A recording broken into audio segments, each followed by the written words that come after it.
مدینے کی طرف سفر کرتے ہوئے خالد بن ولید اپنے ان دوستوں کی یاد میں کھو گیا جن کے خلاف وہ لڑا اور جن کا خون اس کے سامنے بہہ گیا تھا۔ ان میں ایک مصعب بن عمیر رضی اللہ عنہ بھی تھے۔ قریش جو مارکے سے منہ موڑ گئے تھے کچھ دور ہی پہنچے تھے کہ خالد نے اپنے گھوڑے کو ایڑ لگائی اور ابو سفیان کو جا پکڑا۔ اس نے ابو سفیان سے پوچھا کہ تم لوگ جنگ کو ادھورا چھوڑ کر کہاں جا رہے ہو؟ مسلمانوں کا دم خم ختم ہو چکا ہے۔ ابو سفیان بھی یہی چاہتا تھا کہ یہ مارکا فیصلہ کن نتیجے پر پہنچے۔ قریش کے چند سوار وہیں سے پلٹ آئے۔ خالد دیکھ چکا تھا کہ رسول کریم صلی اللہ علیہ وآلہ وسلم کہاں ہیں۔ یہاں پھر ابو سفیان نے خالد کو کسی اور طرف بھیج دیا اور کچھ آدمیوں کو نبی کریم صلی اللہ علیہ وآلہ وسلم پر حملے کا حکم دیا۔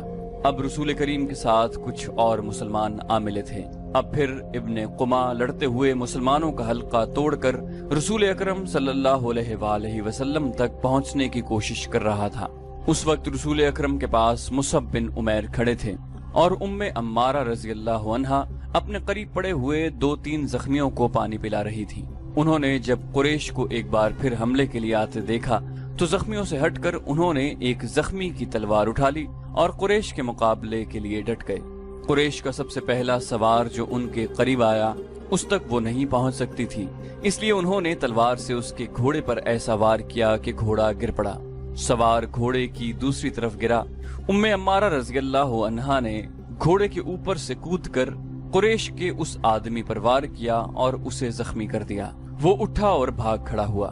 مصعب بن عمیر کا قد بت اور شکل و صورت بھی رسول کریم صلی اللہ علیہ وسلم کے ساتھ نمایاں مشابہت رکھتی تھی۔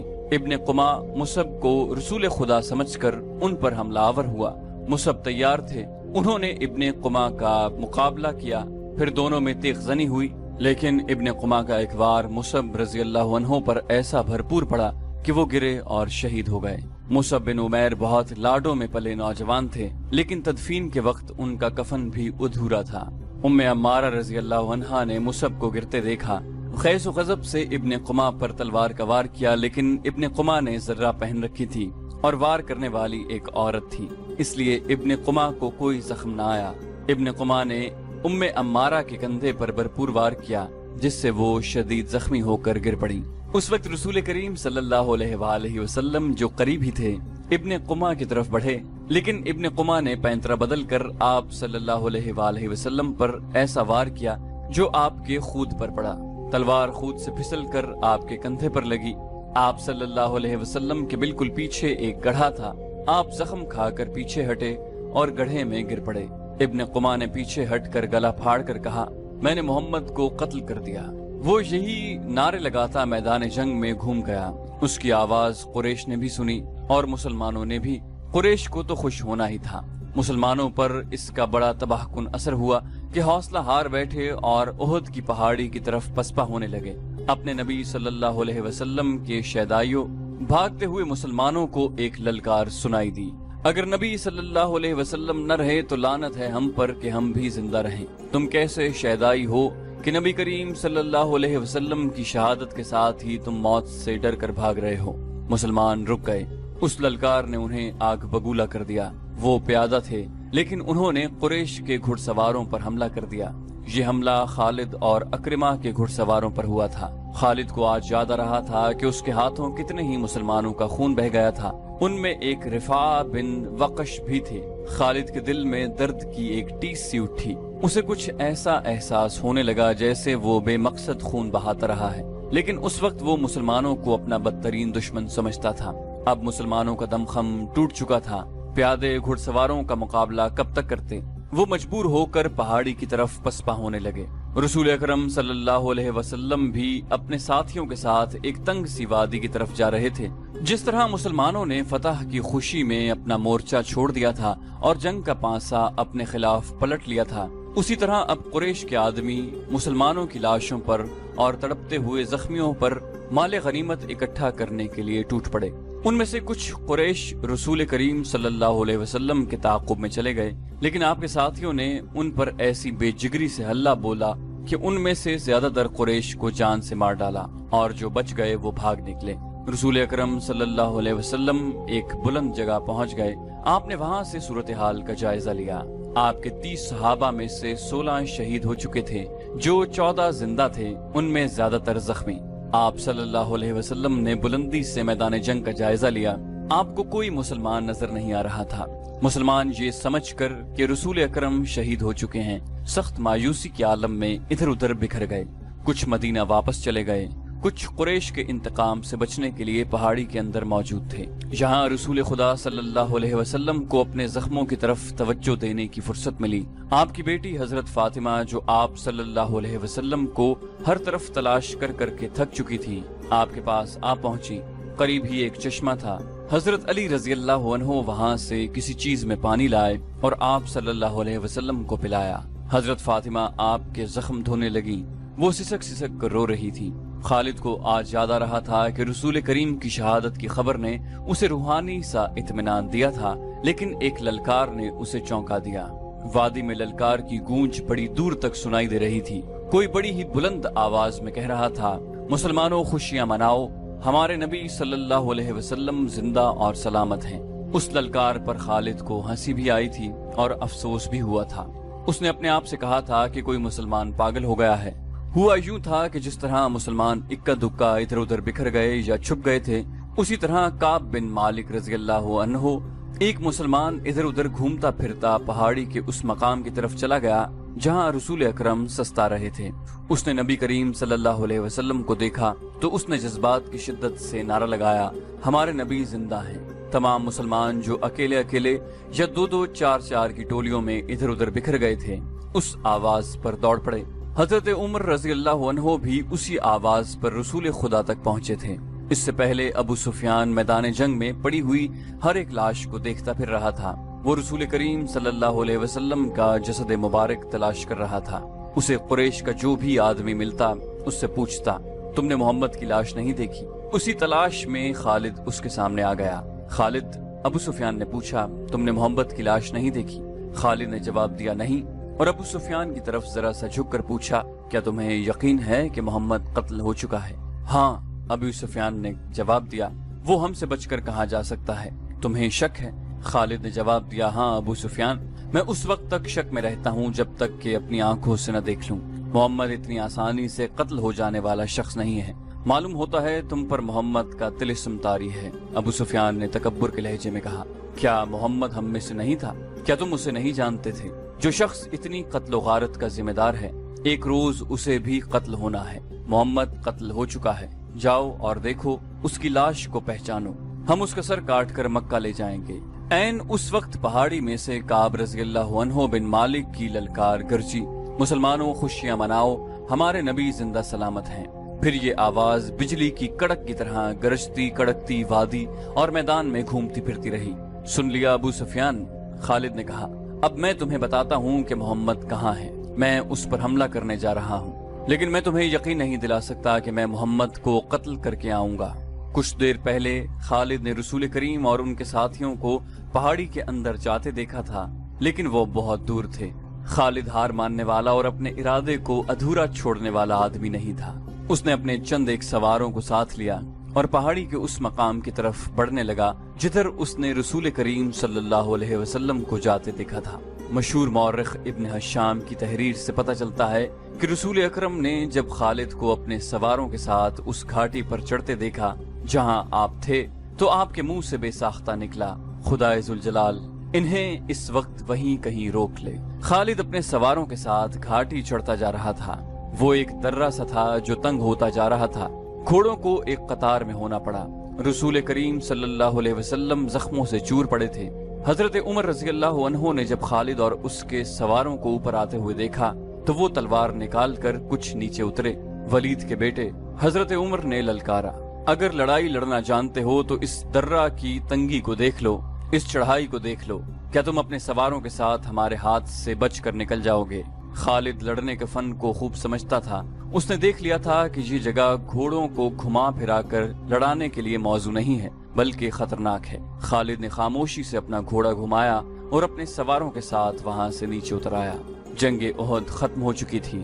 قریش اس لحاظ سے برتری کا دعویٰ کر سکتے تھے کہ انہوں نے مسلمانوں کو زیادہ نقصان پہنچایا، لیکن یہ جنگ ہار جیت کے بغیر ختم ہو گئی تھی۔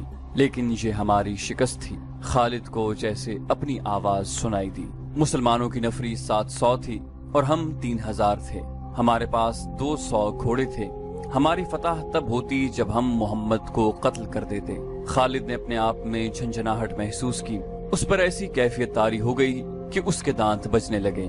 اسے جنگ کا آخری منظر یاد آنے لگا۔ اس نے اس بھیانک یاد کو ذہن سے نکالنے کے لیے سر کو جھٹک دیا، لیکن مکھیوں کی طرح یہ یاد اس کے ارد گرد بھن بھناتی رہی۔ اسے اپنے آپ میں شرم سی محسوس ہونے لگی۔ جنگجو یوں نہیں کیا کرتے۔ خالد جب حضرت عمر رضی اللہ عنہ کی للکار پر واپس آ رہا تھا تو اس بلندی سے اس کی نظر میدان جنگ پر پڑی۔ وہاں لاشیں بکھری ہوئی تھیں، شاید ان میں بے ہوش زخمی بھی ہوں گے۔ لاشوں اور زخمیوں کو اٹھانے کے لیے نہ ابھی مسلمان آگے بڑھے تھے نہ اہل قریش۔ خالد کو ابو سفیان کی بیوی ہند نظر آئی۔ وہ ہاتھ میں خنجر لیے ہوئے دوڑے چلے آ رہی تھی۔ اس کے اشارے پر قریش کی وہ عورتیں جو قریش کے لشکر کے ساتھ آئی تھی اس کے پیچھے پیچھے دوڑی آئیں۔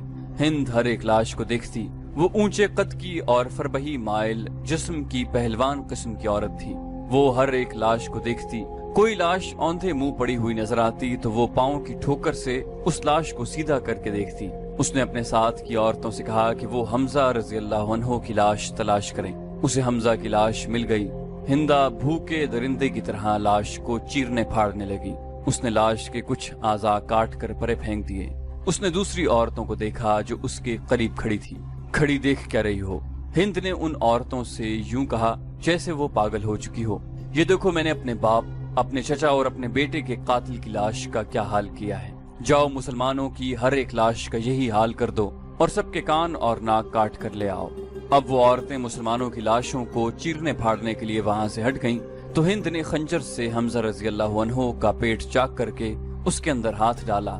اس کا ہاتھ باہر آیا تو اس میں حمزہ رضی اللہ عنہ کا کلیجہ تھا جو ہندا نے خنجر سے کاٹ لیا۔ اس نے اسی پر اکتفا نہ کیا اور کلیجے کا ایک ٹکڑا کاٹ کر اس نے اپنے منہ میں ڈال لیا اور بری طرح اسے چبانے لگی، لیکن تھوڑی دیر بعد اس نے کلیجے کے ایک ٹکڑے کو اگل دیا۔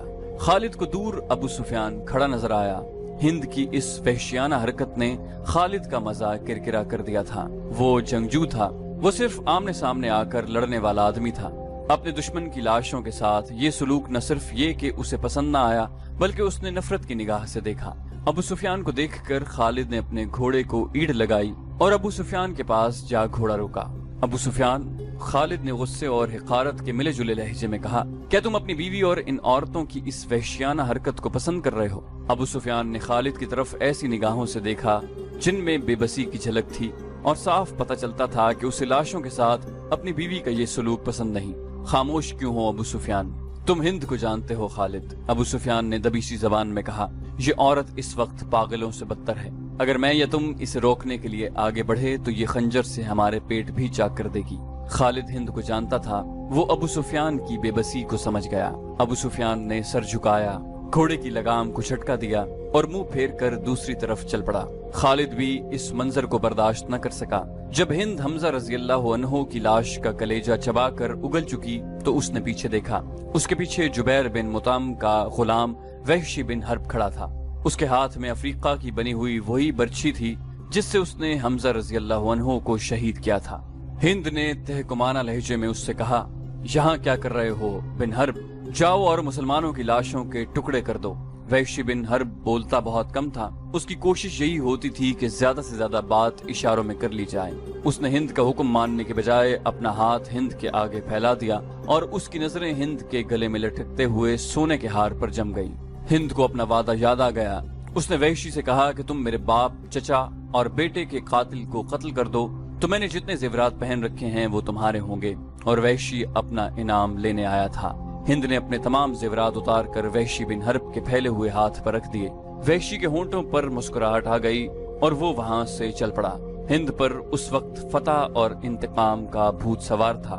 ٹھہر جاؤ بن حرب، ہند نے جوشیلی آواز میں اس حبشی کو بلایا۔ وہ جب اس کے پاس آیا تو ہند نے کہا، میں نے تمہیں کہا تھا کہ میرا کلیجہ ٹھنڈا کر دو تو تمہیں اپنے زیورات دوں گی، لیکن تم اس سے زیادہ انعام کے حقدار ہو۔ ہند نے قریش کی عورتوں کی طرف اشارہ کر کے کہا، تم جانتے ہو ان عورتوں میں کنیزیں کون کون سی ہیں؟ دیکھو وہ جوان بھی ہیں، خوبصورت بھی، تمہیں جو کنیز اچھی لگتی ہے لے جاؤ۔